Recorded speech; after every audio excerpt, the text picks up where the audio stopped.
जो आपको बताया ना मैंने, पेप्सिन हो जाए, एक और ऐसा एंजाइम होता है पेप्सिन, ठीक है।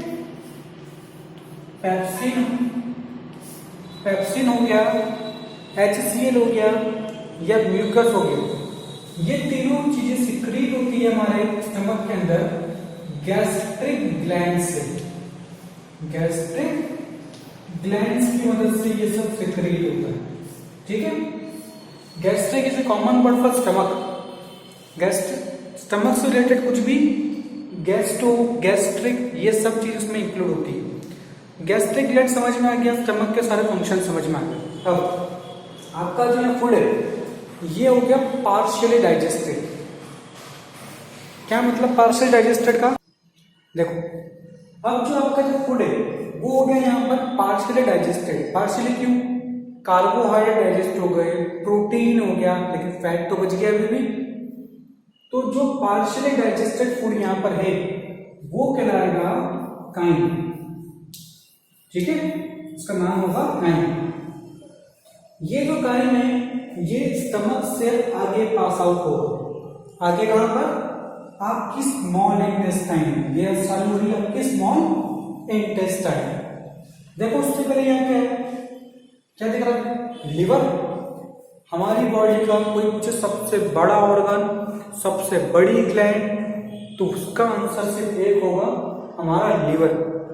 हमारा लिवर सबसे बड़ा ऑर्गन है हमारी बॉडी का, ठीक है। लिवर और साथ में एक और दिख रहा है आपको पैनक्रियास, ये भी हमारी बॉडी की ग्लैंड है। सुना कभी आपने किसी लोगों को इंसुलिन के इंजेक्शन लगते हैं, ठीक है, सुना कभी चीज? तो वो जो इंसुलिन है वो पैनक्रियास बनाता है और ये हमारे डाइजेशन में भी हेल्प करता है। कैसे? देखो, लीवर से निकलता है एक जूस, उस जूस का नाम होता है बाइल। क्या नाम होता है? बाइल। बाइल जो होता है ना ये थोड़ा सा बेसिक होता है। बेसिक मतलब अपोजिट ऑफ एसिड, जो एसिड के इफेक्ट को खत्म कर दे, वो है बाइल, ठीक है।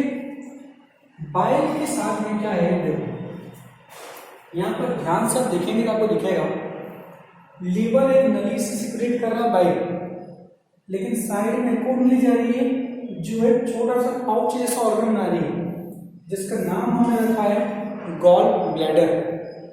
क्या मतलब? ऐसा थोड़ी है कि लीवर दिन भर ही आपका सिक्रेट करता रहेगा भाई। लीवर बनाता है बाइल को, लेकिन यूं थोड़ी कि दिन भर ही सिक्रेट करता रहेगा। सिक्रेट कब करना है? जब खाना पहुंचे स्मॉल इंटेस्टाइन तक। तो लीवर बनाता है और स्टोर कर देता है बाइल को गॉल ब्लैडर के अंदर। फिर जैसे ही आपका खाना पहुंचता है स्मॉल इंटेस्टाइन तक, ये उसको सिक्रीट करता है।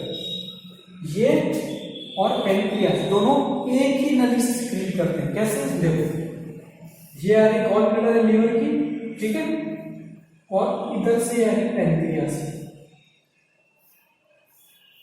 ये कॉमन नली के थ्रू पैनक्रियास और लिवर अपना सिक्रीशन डालते हैं स्मॉल इंटेस्टाइन में, जहां पर जाकर डाइजेशन होता है फैट्स। किसका डाइजेशन होता है?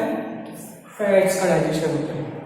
तो समझ पा रहे हैं आप लोग कि कार्बोहाइड्रेट डाइजेस्ट हो गया माउथ में, प्रोटीन हुआ आपके स्टमक में, लेकिन जो आपका फैट है उसका डाइजेशन कहाँ होगा? स्मॉल इंटेस्टाइन में। और याद रखना होगा स्मॉल इंटेस्टाइन का कौन सा पार्ट, इसको कहते हैं डियोडेनम। इतना कोर्स नहीं है लेकिन आप समझ सकते हैं कि डियोडेनम पार्ट की मैं बात कर रहा हूँ। समझ पा रहे क्या यहाँ तक? आपका जो लीवर है यहाँ पर भी कुछ जूस निकलते हैं जिसको कहते हैं इंटरस्टिशियल जूस। सबका काम कुल मिला के ये है, जितना भी फूड आ गया वहां तक सभी को डाइजेस्ट करना है। मतलब कोई भी आपसे पूछे कि process of digestion completes in, digestion की प्रोसेस कहां पर कंप्लीट होती है, हमारा आंसर होगा it is small intestine. Small intestine के अंदर हमारी प्रोसेस ऑफ डाइजेशन कंप्लीट होती है। समझ पा रहे बात में क्या बोल रहा हूं? आपको बिल्कुल क्लियर है आपको सब चीजें, ठीक है। स्मॉल इंटेस्टाइन के अंदर डाइजेशन पूरा कंप्लीट हो गया। बचा क्या? देखो, इंजेशन हो गया, डाइजेशन हो गया, तीसरी प्रोसेस एब्जॉर्प्शन। एब्जॉर्प्शन कैसा होगा इसको देखेंगे हम लोग।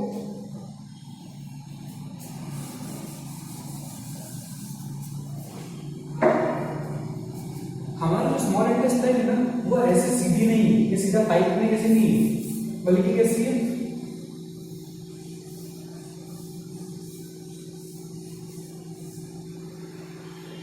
समझो, ये ऐसे फिंगर जैसे स्ट्रक्चर बने हुए इसमें, ऐसे फिंगर जैसे, इनको कहते हैं विलाय। क्या कहते हैं? विलाय। और ये विलाय हेल्प करता है in the absorption of food, यहीं से हमारे खाना एब्जॉर्ब होता है। ये हमारे इंटेस्टाइन का सरफेस एरिया बढ़ा देता है। अब सरफेस एरिया क्या मतलब, देखो आपके पास एक दो दीवार, ठीक है, आपको करना पेन लगाना, इस पर ज्यादा लगेगा, इस पर ज्यादा लगेगा, बताओ, ऑब्वियसली बात है इस पर ज्यादा लगेगा, तो सरफेस एरिया बढ़ रहा है तभी तो पेन ज्यादा लग रहा है। उसी तरह से हमारे जो सरफेस एरिया बढ़ने से कोई आपसे पूछता है कि स्मॉल इंटेस्टाइन का क्या फंक्शन, तो पहले एब्जॉर्प्शन कैसे करता है, by villi, by increasing the surface area of small intestine. समझ पा रहे क्या है इसके, किस तरह से डाइजेशन प्रोसेस कंप्लीट हो रही है और किस तरह से एब्जॉर्प्शन हुआ। एब्जॉर्प्शन के बाद इसी के यहाँ अंदर होती है कुछ नलियां या मतलब ब्लड वेसल्स, जो एब्जॉर्प्शन करने के बाद उसको एसिमिलेट भी कर देती है, उसको डिफरेंट पार्ट्स तक ले जाती है बॉडी के, ताकि जहाँ उनका यूज हो सके, जहाँ उनका पूरा काम कंप्लीट हो सके। समझ पा रहे क्या बात करो, आपकी 3 प्रोसेस कंप्लीट होती है, पहला इंजेशन, डाइजेशन, एब्जॉर्प्शन, चौथी इजेशन, चारों प्रोसेस आपकी यहाँ कंप्लीट होती है। देखना आपके जो स्मॉल इंटेस्टाइन है ना ये लंबी बहुत है, लॉन्गेस्ट है, और लार्ज इंटेस्टाइन थोड़ी छोटी है, ठीक है। फिर भी उल्टा क्यों कहते हैं, कभी सोचा? स्मॉल इंटेस्टाइन जब लंबी है तो उसको स्मॉल क्यों कहते हैं?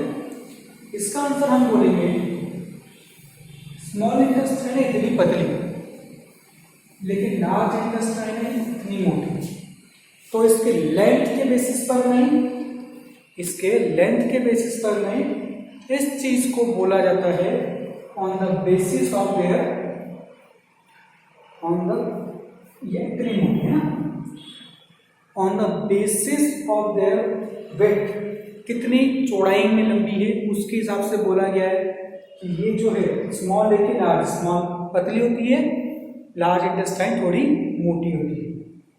हमारा खाना स्मॉल इंटेस्टाइन पूरा घूमने के बाद बहुत कॉइल होती है, बहुत लंबी होती है, इंटर करता है आपके लार्ज इंटेस्टाइन, और लार्ज इंटेस्टाइन में होता है सर वाटर का एब्जॉर्प्शन। जितना वाटर बच गया ना खाने से, जो डाइजेस्ट नहीं हो पाया, वो थोड़ी है कि सारा खाना डाइजेस्ट हो जाएगा, जो नहीं डाइजेस्ट हो पाया उसको, उसमें जो वाटर प्रेजेंट है उसको हमारी लार्ज इंटेस्टाइन एब्जॉर्ब कर लेगी, साथ में कुछ सॉल्ट्स होगी।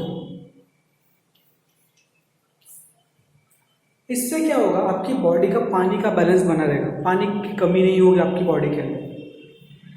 स्मॉल इंटेस्टाइन से आपका फूड ये पास आउट हो रहा है, पास आउट होने के बाद एक जगह पर जाके कुछ समय के लिए स्टोर हो जाता है, उसको कहते हैं रेक्टम। रेक्टम नाम की जगह पर वो स्टोर रहता है, ताकि जब उसको निकालने की जरूरत पड़े तब वो निकल पाए।